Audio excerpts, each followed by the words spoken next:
After 8 months of work, my very first RPG zine has finally arrived. I've got 5 boxes filled with Dragontown zines. I'm so proud of how they turned out, and I can't wait to share a little preview with you.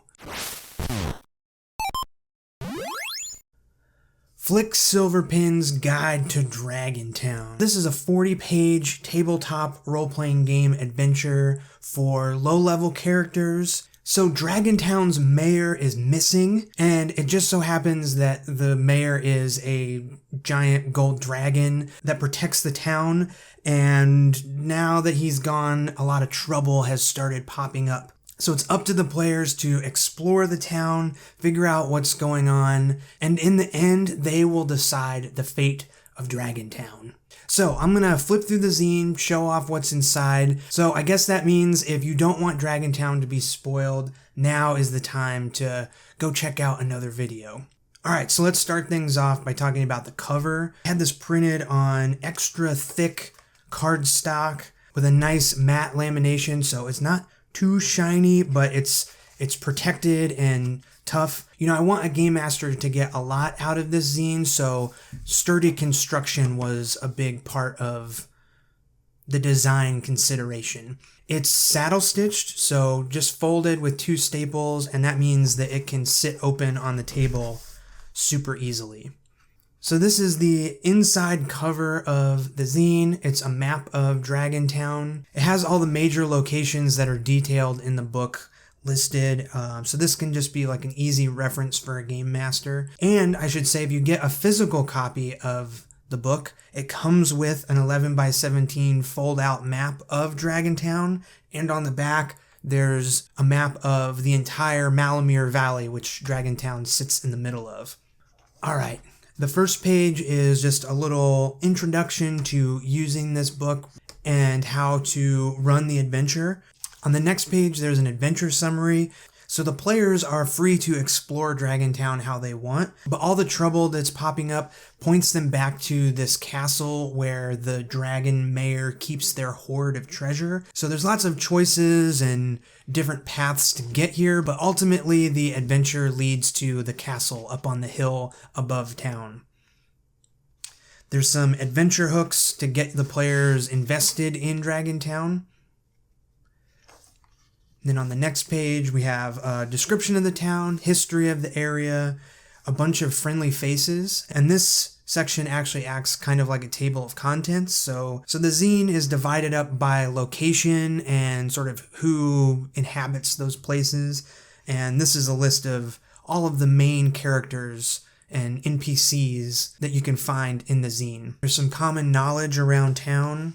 And then a whole section about the magic apples. So the Malamir Valley is home to a bunch of apple orchards that all farm these magical apples. There's a variety of 13 different types that grow year-round, and they each have their own magical effects like enhancing hearing, or if you eat one of the apples, you can grow a size or shrink a size. There's one called a slippery ruby that makes it so water won't touch you. I've also listed a bunch of random encounters, so if the player leave Dragontown and explore some of the apple orchards around the valley, they might run into some danger or some fun stuff like a mysterious trader that sells items that are too good to be true. I should also mention that there is a note here about the Windsong Woods and my Patreon. If you purchase Dragontown, it comes with another little zine that I'll talk about more in the next video. This is just a little hex crawl adventure through the Windsong Woods that are south of Dragontown. And really, I had so much fun creating this zine and the Windsong Woods that I decided I have to start a Patreon to kind of keep this going. So if you want to support this channel or the stuff I'm making, these adventures, starting in September next month with the Shadespeare Mountains, which is the area north of Dragontown, I'm going to be writing little adventures, publishing more zines to send out to people every month. So if that sounds interesting to you and you'd like to support me a little bit, I'll have lots more info on it soon, but head on over to the link to the Patreon that's down in the description. Okay, so now we're getting into actual locations in the town. So the first up is the general store, Quinn's Sundries Market. A description of Quinn, the owner here. She has some problems going on that she could use some help with. And then a list of a bunch of stuff for sale, including some touristy type items and some special magic items like the bristling brim. It's a conical cap that when put on, the wearer instantly grows a beard. Oh, I should also mention this section here. Some of the letters are missing. This is not intentional. This was a printing mistake. So I could have reprinted the book, but that would have delayed everything. It would have been a huge waste of money and paper. And so I really didn't want to do that. There's 5 of these little sections throughout the book that have a few missing letters. And the good thing is that this is my handwritten font, so this is what my actual handwriting looks like. So what I'm going to do is go through all 400 copies and handwrite in these missing letters. I'm going to use an archival pen, so I don't think you'll notice. I mean, maybe you'll notice now because I've explained, but anyway, I'm going to go through and do some writing in all 400 copies, so I don't have to reprint everything. Okay, anyway, this is the Placid Gate, the stables, and the Ashwell Smithy, the blacksmith. So each area and all the NPCs are described, and then in these sections sort of explains maybe some quest type things that the players can find out about and help the people that help the people of Dragontown. Next up is the Valorum Temple. This is Carl the cleric. He has a problem with some undead. And the Tidbit Bakery, where if the players can help Dulper Flowerfellow out, they'll get a cookie named after them.